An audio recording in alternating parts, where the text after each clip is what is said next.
parents? Yeah, with my mother. You live with your mother? Where your father? I don't know where he is. How old are you? 23. 23. You work? No, I'm unemployed at the time. What kind of work you do? None right at the present. What do you do for a living? Part-time work.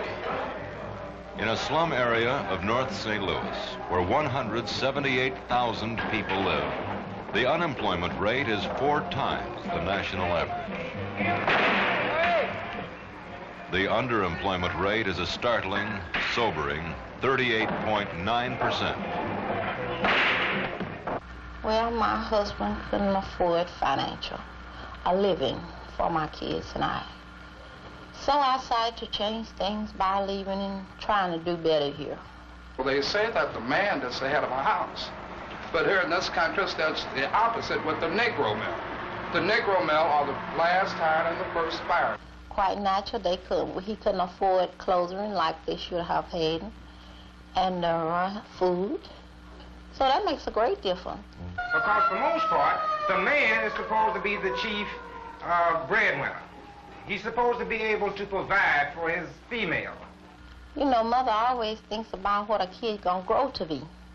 If they don't have these proper things, it puts different things on their minds coming up, you know. You never know. And a social aspect of, you know, theaters, and we can go to the restaurants, and we can go to all of the parks and the museums now where heretofore we couldn't go. But on the job question, we're still just where we started. We haven't made any breakthrough at all.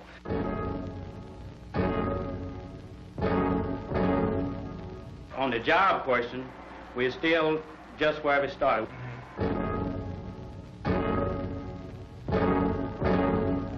We haven't made any breakthrough at all.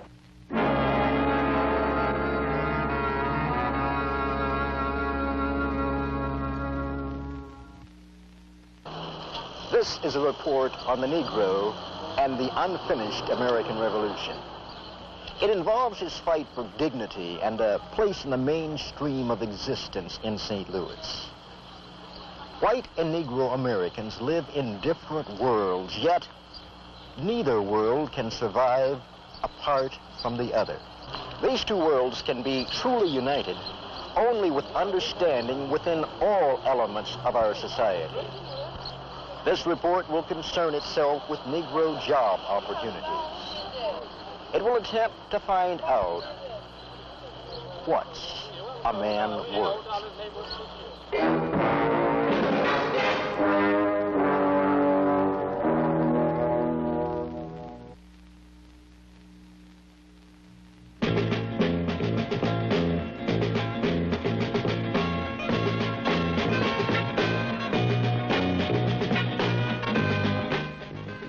Our so-called affluent society of the suburbs cannot and does not see the miserable conditions of the Negro in central St. Louis.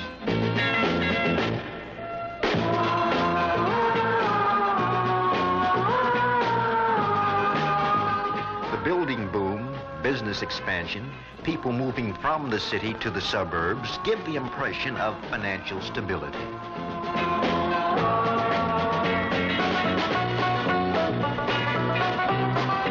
Then, too, because of Negroes in sports, in show business, and on television, the impression is that there is a large Negro middle class, and the stability applies to them as well.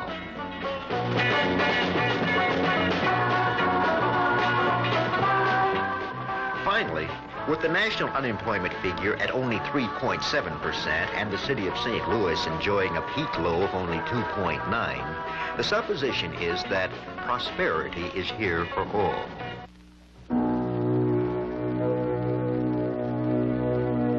The supposition is false.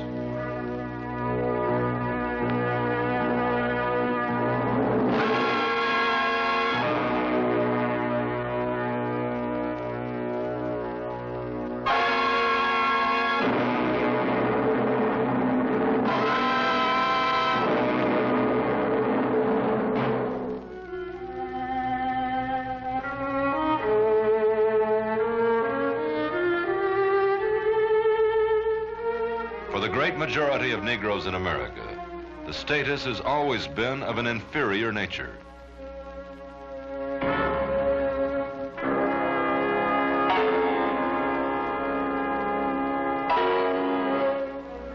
First, as slaves in the plantation system of the South. Next, as helpless sharecroppers. And now, 70% of all the Negroes in the United States are residents of black ghettos like this one in central St. Louis.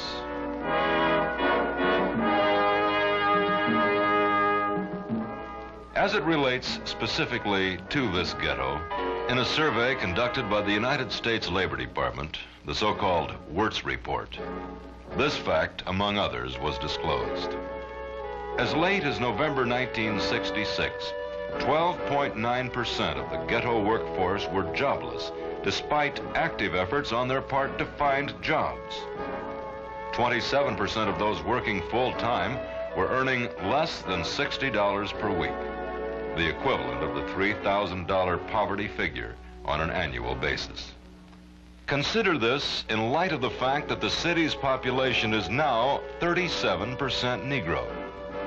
A prediction by the Center of Research and Marketing forecasts a 46% Negro population here in just 3 years.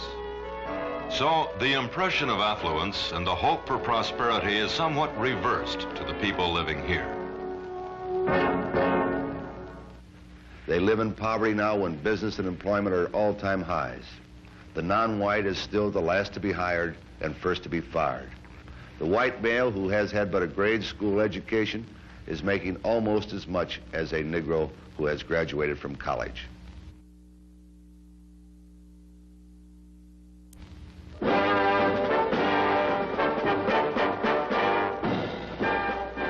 In the St. Louis metropolitan area, which includes St. Louis City, St. Louis, Jefferson, and St. Charles counties, 145,000 people work in professional, managerial, proprietary, or executive jobs.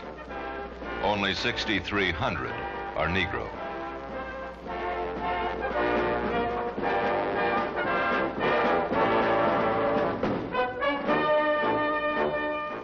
In occupations which require some formal education beyond high school, the chief employers of the Negro population are the various federal and civil service agencies.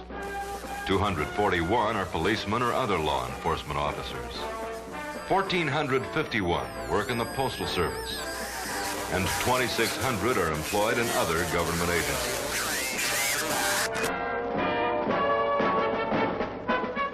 However, in the clerical field, 1 in 20 is Negro. And in the sales field, only 1 out of 33 salesmen is a Negro. Out of the total labor force working in white-collar jobs, less than 4 out of 100 workers are Negro in the metropolitan area.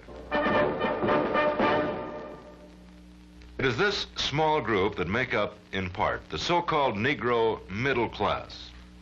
Although the white residents sometimes think that these represent the total condition of the urban Negro, that things are getting much better, the shattering fact in 1967 is this.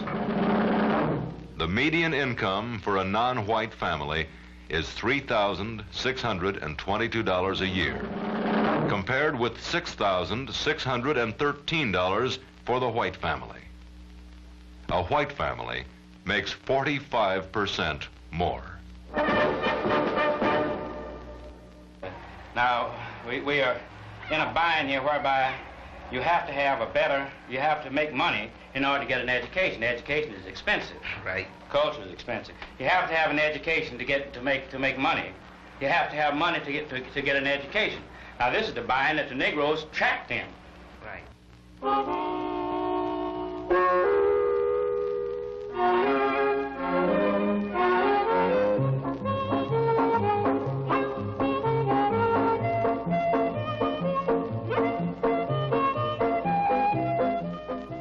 This is Joe Grimes.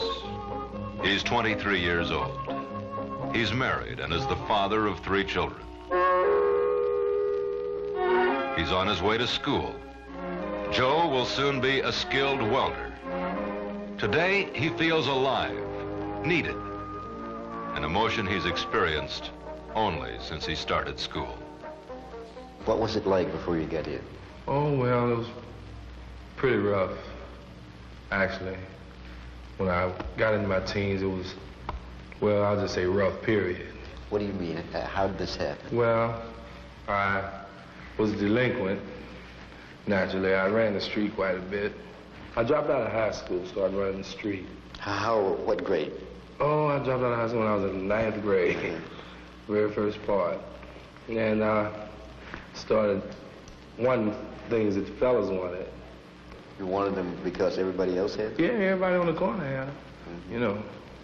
So that's what led me to stealing. Then I messed around, went away for a while. Went away, that means you were incarcerated. Yes, I was for about 15 months. Had you passed Joe on this street a year ago, he would have looked the same. It would have been impossible to tell that he was one of the 8,000 unemployed Negro men in the St. Louis area. One of the 26,000 men who are underemployed, making less than $3,000 a year. Or one of the 17,500 who don't even try to get a job anymore. They are not even included in the labor market statistics. They have simply given up. Was your father in the home when you were a youngster? Oh, no. My father and my mother have been divorced since 55. After you were married? Well, I got married, I was unemployed, and then after I was married, I got a job. But it wasn't such a steady job. And I stayed on about 2 months, and then I went unemployment for a while, and then another job. And then unemployment for a while, and then another job. You know, and then just unemployment, period. You just didn't know how to do anything. What kind of work did you do? Well, porter work, janitor work. That was the only thing I could get. That was the only thing I knew how to do, push a broom. And after a while, you know, those just ran out. How was your life at home during this period? Oh, boy. If you want to call it a life, it was rugged, real rugged for me, for my wife, for my kids, too. You know, no money, and we don't know everything we should know about marriage anyway. So, constant arguments. I'm sullen all the time. She, well, naturally she wants companionship, but I'm not affording this for her or my kids because, you know, first thing, I want a job. So. Did you ever leave home? Yeah, I left home. I left home after a while because, you know, wasn't much sense me staying there, during unemployment. You know, I left home, I went out trying to hustle, you know. I'd do little things, you know. First, I'd get me a little bank, so to speak. I'd wash windows or wash somebody's car or something. Give me $4 or $5 and maybe find a crap game somewhere. You know, shoot craps. If I didn't make it that way, I just had to go wash somebody else's window or a car the next day, you know. To the majority of Negro men in this area, the story is routine. Almost 50% of the Negro men working are in service jobs.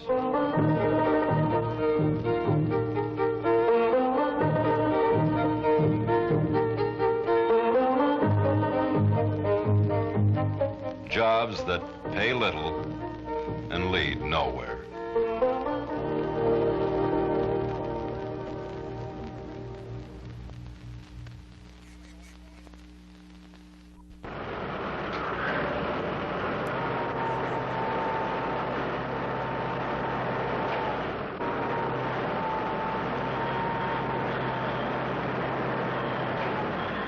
An area of employment which supports approximately 30,000 men in our area is the building and construction trades. In order to work in this field, membership in a trade union is, in most cases, a prerequisite. Usually, a neophyte worker is considered a journeyman, a fully qualified tradesman, after he has learned his skill as an apprentice. Each union has its own apprenticeship program where men between the ages of 18 to 25, and sometimes 30, who are high school graduates and have a good police record, learn their craft both on the job and in the classroom. However, Many think there are far too few Negroes involved in these programs. I think there's racial discrimination in our unions in the city of St. Louis. Of course, it's taken on a new aspect. It isn't the predominant kind that we could put our hands on a few years ago. It takes today the aspect that the unions are saying they want qualified men. And it's been one of the fallacies in our operation that we haven't properly trained these people to take these opportunities. We've opened the door to the job, but we haven't got qualified people to pass through these doors. Apprentices for the trades are selected by a committee of union and contractor representatives. The committee formulates and administers a test given to potential apprentices. Often the union, when considering the contractor with whom its members will work, reasons the higher the entry qualifications, the more competent the incoming new worker. The high qualifications, though, when considering the Negro applicant who has not had the experience or background in the trades, and who more likely than not has some sort of police record, militates against his meeting the high entry standards. I think the unions are using this as a different type of segregation, to say that our men are not qualified. Now, I know you're going to ask me why. The white boy is able to get into this operation without this training. But you've got to remember that he has an ethnic background of training through 100 years of training through his parents, so that his opportunities are greater than the Negroes, and we must be able to balance these scales and make this opportunity available to all the people of the city of St. Louis.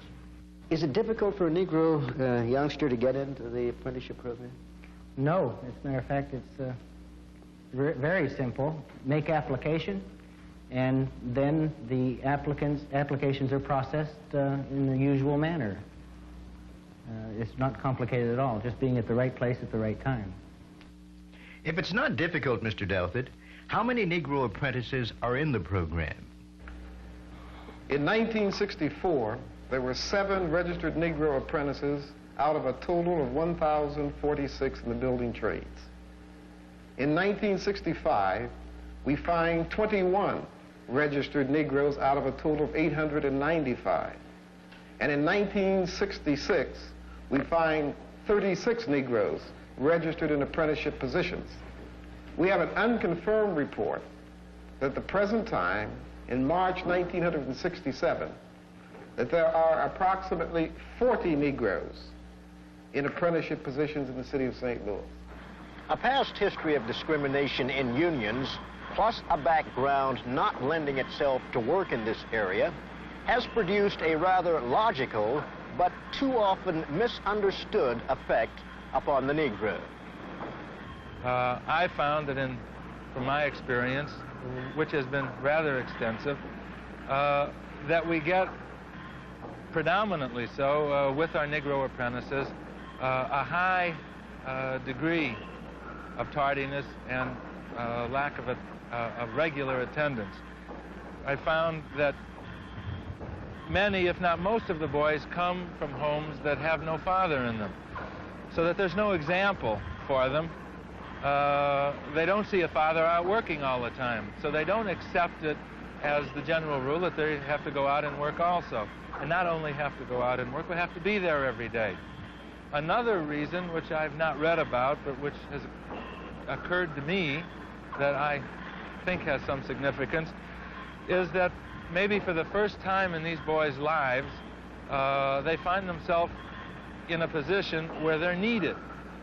That's hard for them to accept, much less understand. This long-standing practice of discrimination as it relates to apprenticeship training opportunities has had a detrimental effect upon our Negro youngsters. They are not motivated, they're not inclined, nor in 1967 do they have any interest in the field of apprenticeship and training. The door has been closed. The door is still closed.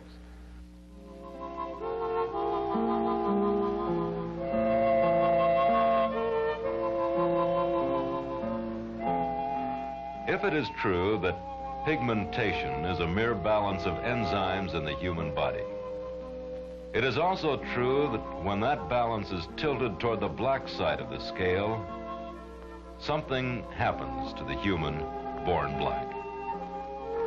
From the very beginning, he experiences a peculiar sensation, a kind of two-ness in an atmosphere of oneness. He is an American, but he is also a Negro, a different kind of human being.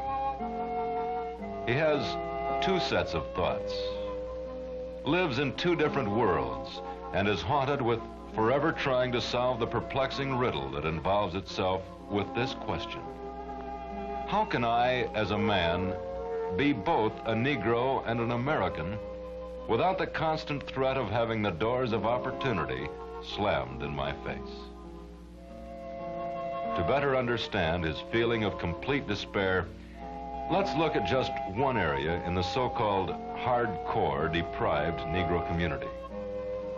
This neighborhood can be described as crumbling.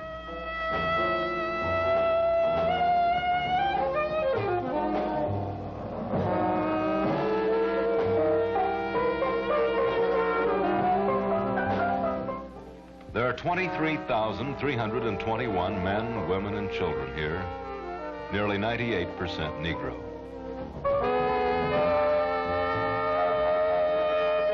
Of the more than 8,600 persons 25 years old and older, 2 out of 3 have completed less than 8 grades of education.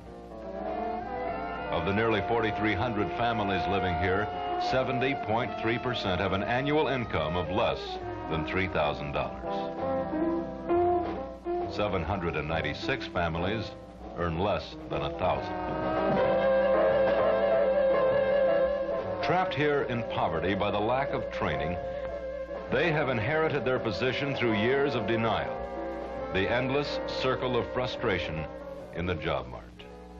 Well, if a man gets up in the morning and has nowhere to go, no work to do, no hope, no reason to plan, and nothing to plan with, it seems to me inevitable that he'd lose his zest, his enthusiasm.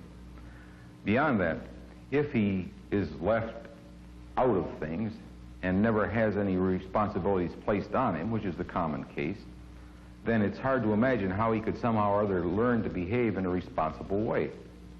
Some of them are without hot water, dingy, fight with a lot of rats. I guess you've seen the alleys and whatnot where all this filth and garbage, trash, and rubbish is thrown out into the back. Well, it's a jungle. They come out of these projects, come out and stand around. They don't have the same objectives in life that a lot of other people have. But they care about themselves, though. When they get older, they start working in these day jobs and unskilled jobs, and this goes on for a long period of time, and just passed on from one to another. These are fishmongers here, you know. Most of them out here in these big trucks and whatnot.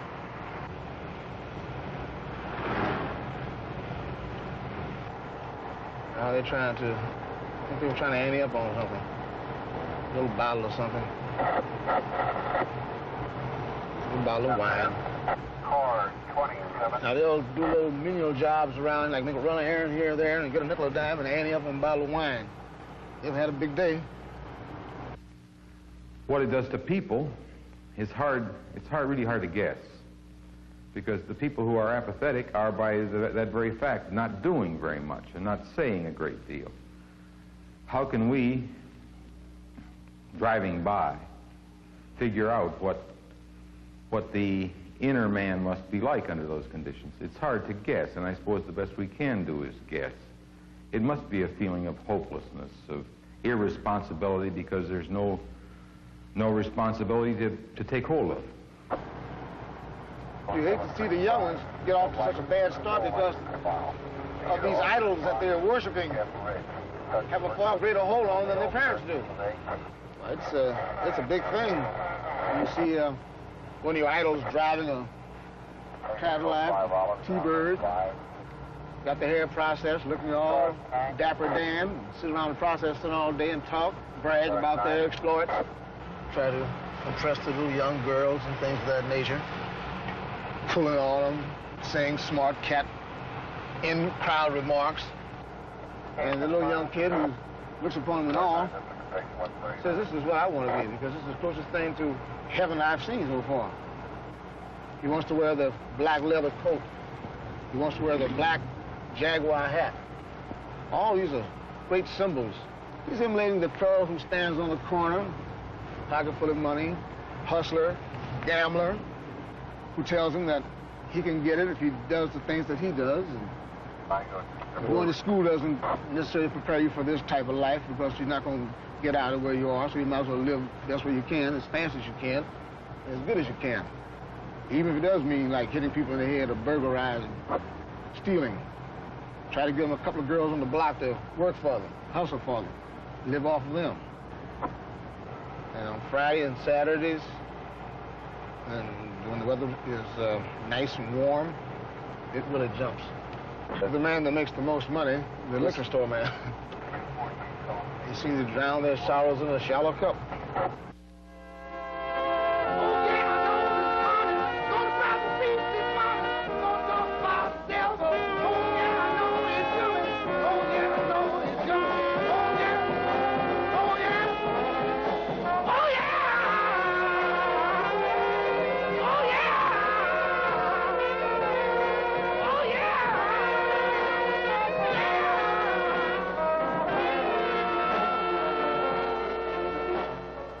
Unless conditions change, another generation will be standing here looking on. Unless young Negro men acquire skills for jobs, the doors of opportunity will remain closed.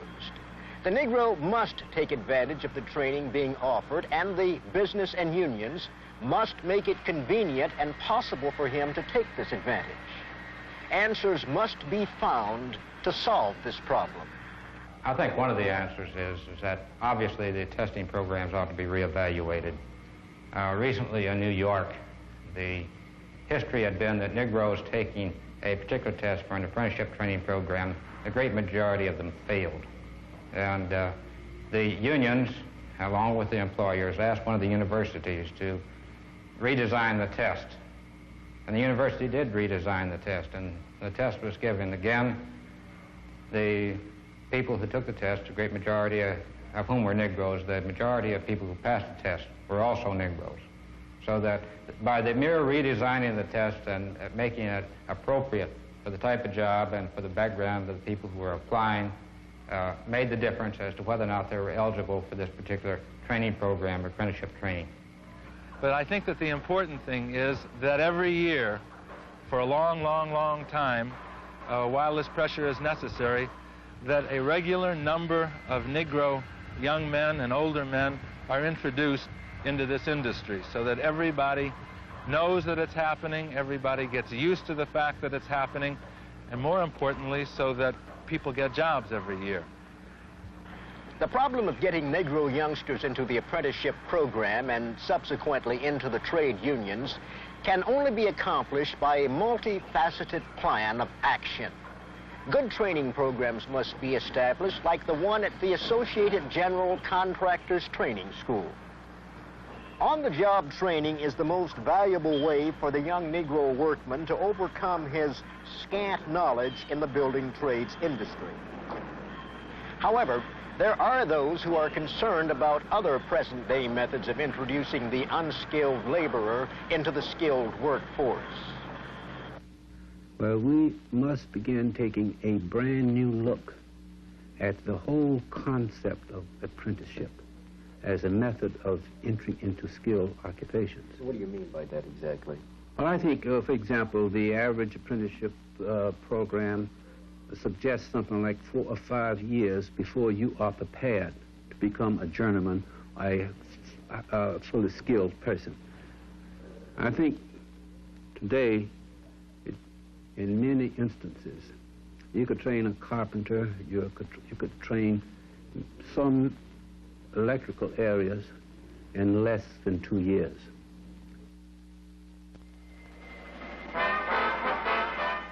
In the St. Louis area, more than 80,000 people work in manufacturing firms in jobs that are classified as primarily semi-skilled.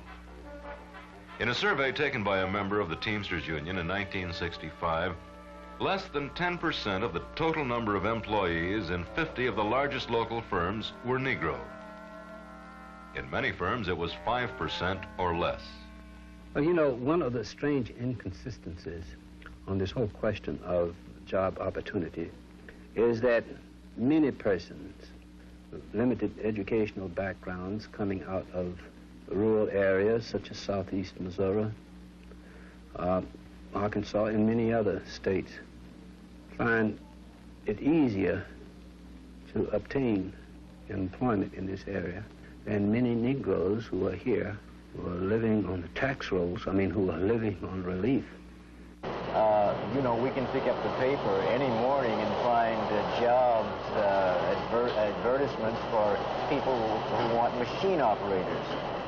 Have you followed any of Yes, that? I've followed through with some of those, but most of them, they want 4-year men, you know. Many either been in college for 4 years or had on-the-job training for 4 years or went to some trade school for at least 4 years. And this I haven't only been a machine operator now going on 8 months. Although I know how to operate the machinery, I still don't have, you know, the equivalent they want, I guess.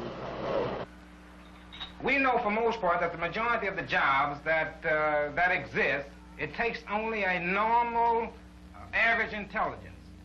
But whenever a Negro go in and apply for a job, the first thing he want to do is he want to tell you that you're not qualified.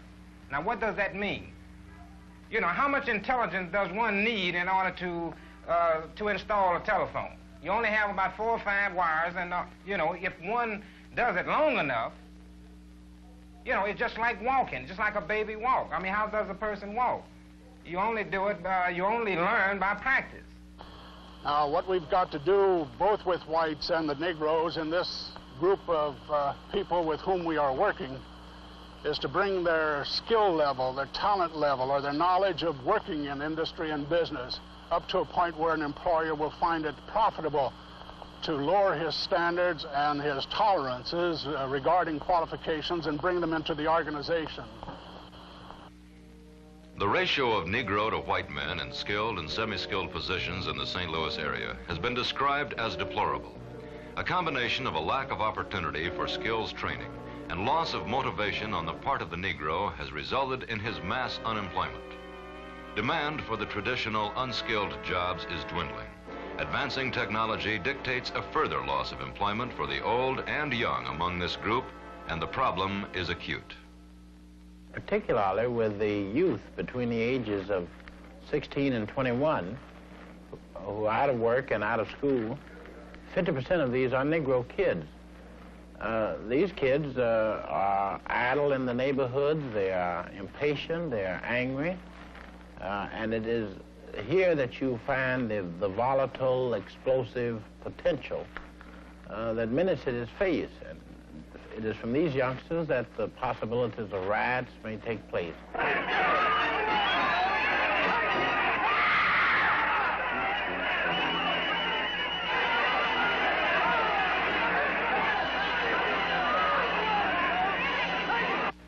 Do you ever go to school? Yes, sir. When you go to school? Every week, every day. Every day. Well, how do you work then? So I only work on Saturdays. Oh, just on a Saturday. Why aren't you in school today? Got suspended. Suspended?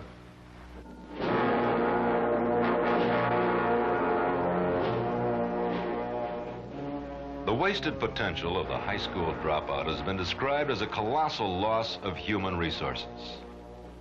In ghetto schools, the dropout rate is as high as 28%. It is virtually impossible for these young people to get meaningful jobs that will lead to a promising future. Why aren't you in school today? I start tomorrow. I got in a little trouble. What kind of trouble? Burglary. In an effort to help save the many idle young men and women from a fruitless existence, The St. Louis Board of Education has established a special school which gives students who have unfortunate experiences in city high schools a second chance. Here, their past is forgotten, and they have an opportunity to gain the necessary learning skills that can give them a brighter future. How many times had you been expelled from school before you came here? It was quite a number of times, you know. I just had a problem as far as. What kind of problem did you have? Mostly it was, you know, respecting authority. I was always bucking the staff at just about every school I went to, you know. How many times have you been expelled from school? Twice. For what reason? For once I had a fight, and the second time it was an academic suspension. Mm-hmm. What would have happened to you had your expulsion from school been made permanent? What would you have done? I believe that I would probably be out, you know, standing on the corners fighting and snatching pocketbooks and all this type of stuff, you know. Anything to make the big buck, as they call it. I'd have tried to get a job, and if I didn't get the job, I probably was just stayed at home or roamed the streets. Motivating the so-called problem youngster is important. But what of the hundreds of students who are not problem youngsters? What is their motivation to graduate? Do they have job opportunities? Opportunities are greater for the better students. Say for the bottom half of a class, there are not many opportunities. All right, you're all going to be graduating from high school this year, right? Yes. Pretty excited about this, I suppose, huh? Yes, sir. All right. Are you working? Are you working? No job yet. You have not seen the need for a job? Yes, I've seen the needs. I just don't have one. Just haven't had one. How about you? Yes, I am working. What do you do? Well, I'm an equipment maintenance man over at AT&T Company's plant over on Olive and Jefferson. Very good. And what's your ambition? I would like to become an electrical engineer. Right, so you're in the right groove then, right? Right. Some studies have been made about the ghetto schools, the high schools, and indicate that the average Negro child or child attending these ghetto schools receives 2.5 years of education for 4 years of attendance. So obviously he's not prepared when he comes out of the high school to do anything. Children are supposed to accomplish so much from day to day and from year to year. And the tests indicate that after 4 years of attendance, they have accomplished about 2.5 years of education. So that while they put in the time, they really haven't gotten the education. Today, I think the Negro has the greatest opportunity that he ever had before in his life. But still, the big businesses are looking for the more intelligent Negro, the very intelligent Negro. And so you have the average Negro left out. He's still left out. He's finished right Yes, now sir. if he's average. Is that what you're saying? He's not completely finished, but he's still left out the big picture where the good money is. Particularly the bottom 25%, because these students sooner or later will become unemployed and unemployable as such. They are treated almost like those who fail to graduate as such, those who do not receive diplomas. Some may resort to some antisocial acts to get some money, but the question is, has society imposed this upon him? Did he have any choice or any alternative as such? There's little doubt in my mind that they traveled this road because they had no alternative. No alternative because of limited economic opportunities. No alternative because of questionable family stability. No alternative because he feels like a nobody. His ambition is sapped. His anger breeds discontent.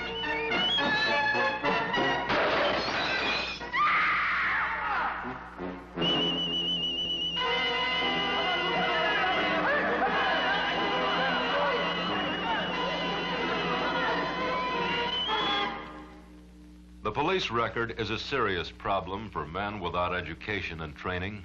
another factor which makes him unemployable. One neighborhood counselor reports 59% of the people who come to him for jobs have some sort of record.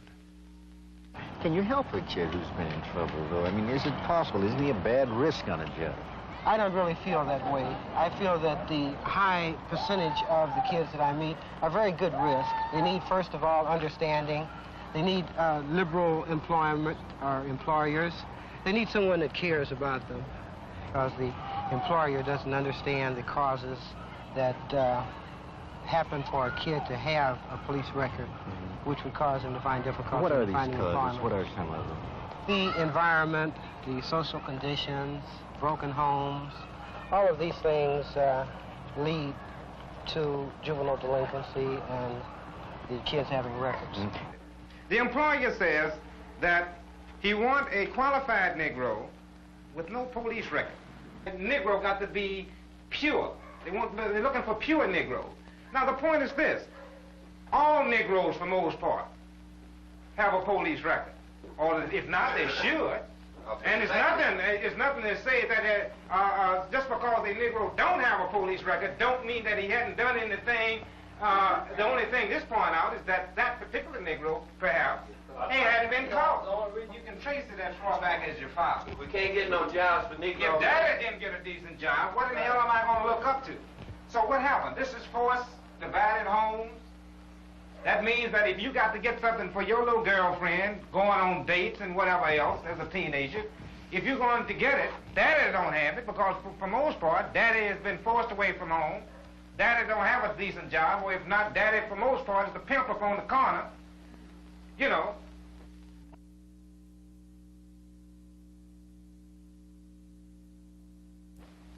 Right, and if the employer doesn't take the risk, what happens to the youngster?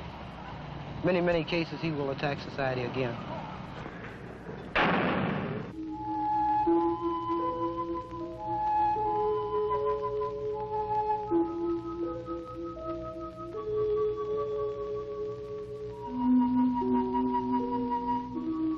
Too often, the poverty in which he lives leaves him no alternative. In too many cases, the prison term begins before the crime is committed. I'm hoping to get out of here, but it's due to the fact we tried to save money to find a place, but no one will let us have it. We've even told them we had 4 kids, and they wouldn't accept those, unless it's a place like this. Well, you can see it, the wall is crumbling. And last Sunday, I don't know what happened upstairs, but I was laying here on the bed, and I heard something pouring. I went in the water was just pouring all down. It flooded my bathroom. I flushed it myself every day with a bucket for 3 months. We get mice in the bed with the babies. I got up one morning, one was jumping around the icebox. Roaches around where the kids have to eat and everything, but they're in the bed with the babies. We have to keep pulling the bed from the wall every night. They're in the bed with us all night. Well, do you have any hope? I feel like really nothing now. I mean, I don't have any ambition of doing anything. I mean,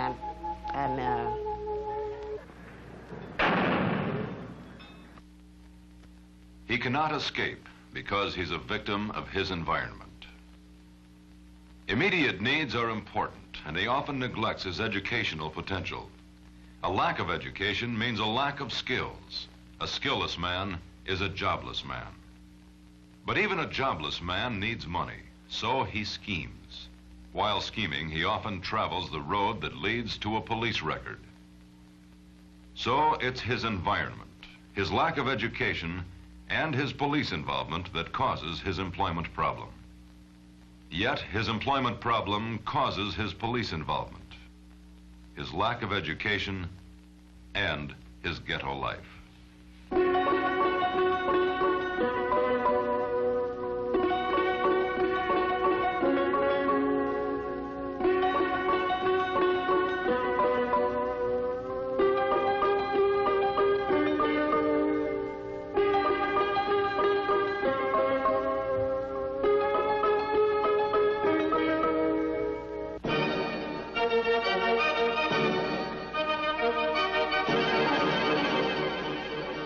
Here is the cycle in which the majority of the Negroes find themselves.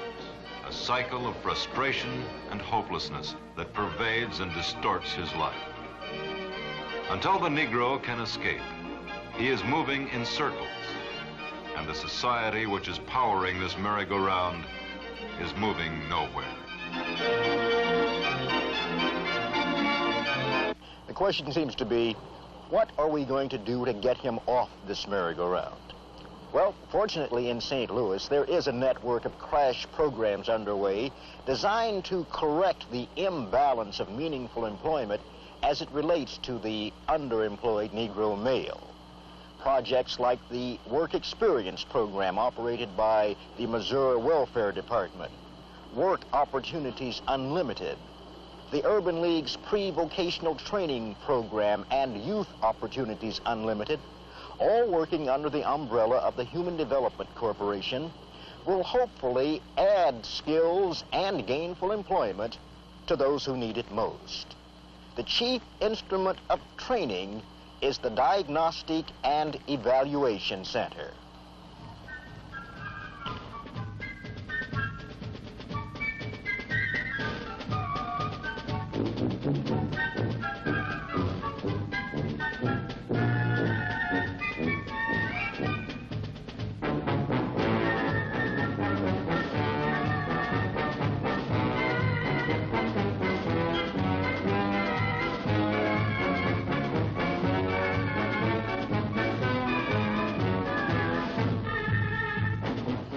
Here, the work potential of the individual is studied through testing and counseling to diagnose aptitudes and attitudes for work in various areas.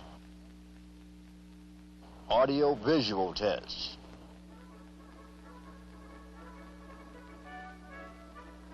General intelligence test. Test for manual dexterity. And, well, you name it.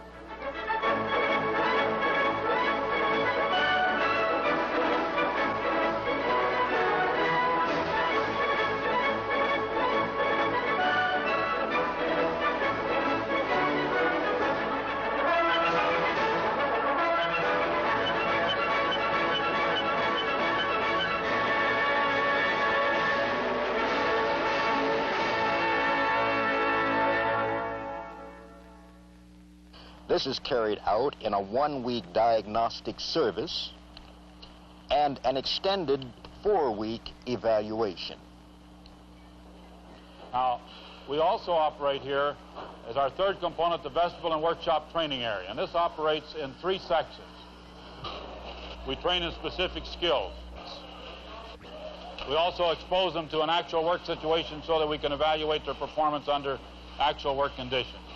Now, our third section is our group counseling, our pre-vocational, where we give them some idea of what will be expected of them in the work world, how to dress, how to fill out an application, about Social Security, about unions, all the other things they'll need to know that will make them more employable. And out of this, we expect that those who stay with us will end up on jobs, and our experience over the last 3 years has been just that. If they stay, they do end up on a job. This diagnostic center evaluates and trains people who heretofore were termed unemployable. Now, most of them are sent here from the gateway centers. Incidentally, the Human Development Corporation operates 13 such centers. Their most valuable service revolves around the employment team. We have 13 teams of employment workers, employment counselors, a total of about 45 men and women scattered in all of the neighborhood stations. And since June, when the manpower program was begun, more than 12,000 men and women and older youth have applied for job help. They place an average of 75 to 100 men and women every week, and yet for every one they can place, there are at least 3 or 4 or 5 who are waiting, seeking a job. A counselor estimates that only about 1 out of every 3 of the men and women that he sees and his team sees are really ready to go to work in today's labor market. They need better education, they need some kinds of skill training. Yet, as the counselors offer these men and women skill training, many of them seem to have to say, no, I can't take it, I need a job now, I need income now, and the training doesn't offer me enough money. I can't support a family on $35 a week that the training will provide. This is a choice they have to make, and yet it's a self-defeating choice, because without the extra skills and without better reading ability, the man will continue to be at the bottom of the barrel in the labor market. As you've seen here, the females far outnumber the males, and of course everyone wants to know why. I guess if we knew the answer to that, we would have solved a lot of our problems.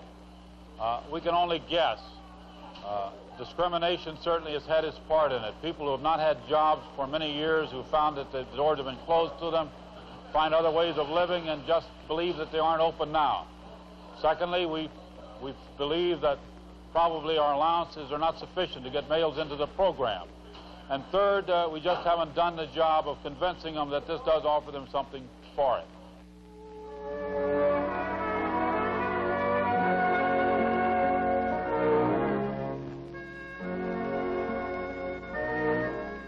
The stability of the Negro family, just as the white family, depends upon the stability of the man.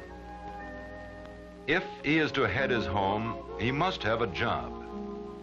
If he cannot conform to the social norm, if he cannot meet his financial obligations, if he cannot react out of a sense of being responsible, then he loses respect for himself, his family loses respect for him, and finally, every semblance of family disintegrates as he helplessly looks on.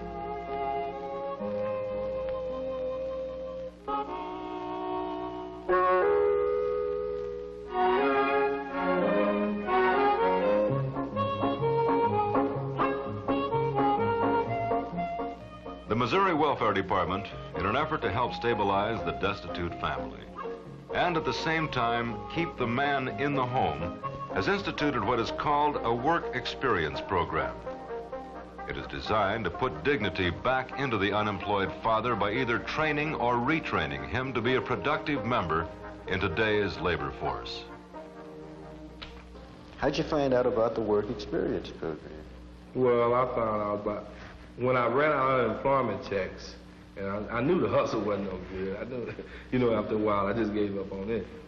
I went over to the welfare office to ask them for something, you know, because we wanted to try everything. We didn't want to do nothing real sneaky, you know, like let her get on ADC. I'll leave home, and she'll tell the people that I deserted them. You know, she has to go through this to get on ADC, right, to get child support. We didn't want to do that, you know. And we went over there and found out about the work experience over at the welfare office. And what are you doing now in the work experience program? What are you learning how to do? Well, I'm going to be a welder. Looking forward to the future? Oh, yeah, yeah. Families together? Mm-hmm. Not selling anymore? No, we get along pretty good now.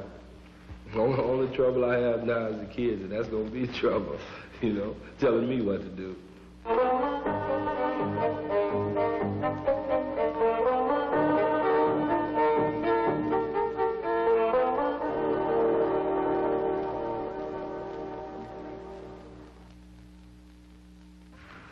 Business and industry have as yet failed to fully play their role in meeting the problems of the central city.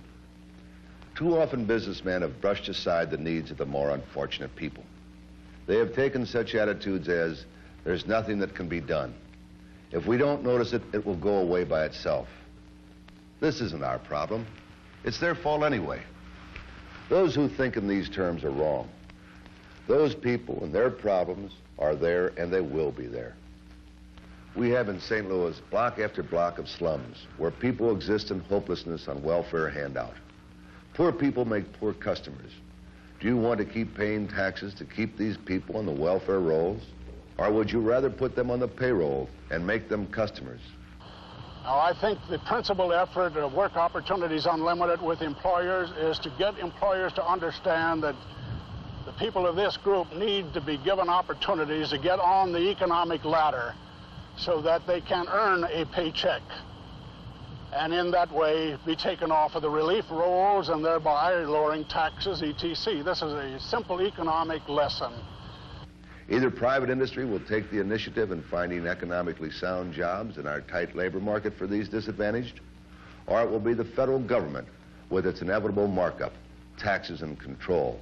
Whether industry or government does the job, it will be industry that will pay the bill. Only the bill will be at least double, and the results at best dubious, if the federal government takes over industry's job. Industry today is inadequately capitalizing upon these vast resources.